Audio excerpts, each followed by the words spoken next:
అమ్మవారు శివుడిని ఆక్షేపించింది ఏమనో తెలుసా, నీకు కట్టుకుందుకు బట్టలు కూడా లేవు, సరిగ్గా దిగంబరుడుగా ఉంటావు, నేను కాబట్టి చేసుకున్నాను, నేను ఎవరు చేసుకుంటారు?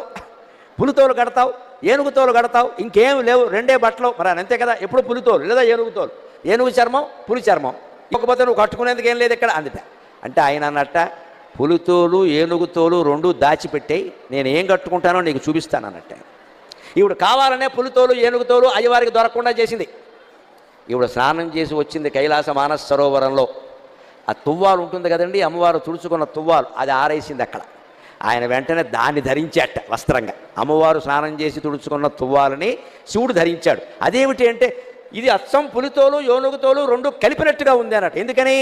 అమ్మవారు ఒంటి నిండా పసుపు రాసుకుంది కాబట్టి ఆ తువ్వాలకి పసుపు చారలంటాయి. అమ్మవారు కస్తూరి తిలకం దిద్దుకుంది కాబట్టి కాటుక పెట్టుకుంది కాబట్టి నల్లటి చారలు కూడా అంటే, నల్ల చారలు పసుపు చారలు ఉంటే పులితోలే కదా అన్నట్ట. అదండి